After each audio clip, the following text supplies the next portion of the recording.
Hello historians, I am Jennifer Worman and this is my discussion video for the American Christian Heritage 530 class for the Christian Heritage Research discussion on Benjamin Harrison V. I will attempt to present Harrison's history and context, acknowledging that according to course guidelines, historians must be honest and objective in their research, accepting it is God who has established order, intelligence, and truth, while recognizing the Bible and history teach all men to recognize their human limitations. Benjamin Harrison V encountered social pressure and political angst during his many years of civic service that challenged his loyalty to his homeland and friends, ultimately leading to his decision to support the revolutionary cause and giving way to his foundational work as a father of young America. He was as much a father and advocate to the colonies during their subjugation to King George III as he was father and founder to a freed America. He was primed for public service at a young age, coming from a long line of politicians, in which his unique contributions helped him write the history of the colonies and eventually these United States. His name, the Roman numeral being added by modern historians to better help with the confusion, brought with it the respect and presence of his predecessors as he was the fifth Benjamin Harrison in succession.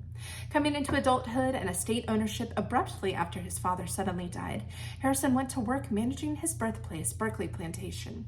The Virginia property boasted thousands of acres and many slaves, but despite being a slave owner, Harrison would go on later to petition the king to abolish the slave trade. He began his political career serving in the House of Burgesses in 1749, oftentimes operating as the Speaker of the House. Harrison established himself as a political titan in service of England, loyal to Virginia and worthy of his name. His long-held campaign of advocacy for Virginia enabled him to develop working and personal relationships with British governors, lieutenant governors, and soldiers, where his friendship and resolve was called into question on matters of state provisions and loyalty.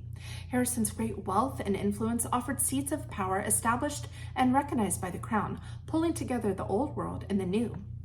Political life was not without its pressure and dissension, and the balancing between England and the colonies oftentimes called for a choice when pushback was needed, pleas needed to be made, bribes were offered, and eventually representation was demanded. The committees he served in thus established Harrison's personal ethics and convictions publicly, asserting him as a predecessor and intermediary of revolutionary discord, in which the foundational conflict was very much already there decades before the famous insurgents. One such council was his appointment of the Committee of Propositions and Grievances in 1752, where he was instantly met with conflict when the royal governor levied the colonies unfairly.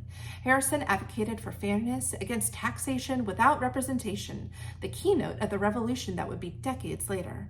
Conflict also found its way to him through the John Robinson estate scandal, where an early Virginian delegate misused his power to embezzle money that threw Virginia into financial crisis. Also worthy of note was his tryst with John Adams, who accused Harrison of, quote, being obscene, profane, and impious, end quote.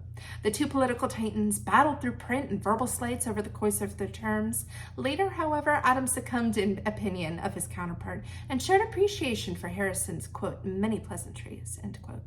Of his many involvements in politics, one of the most notorious in his membership is the Committee of Secret Correspondence, a classified group working with British spies sympathetic to the revolutionary cause.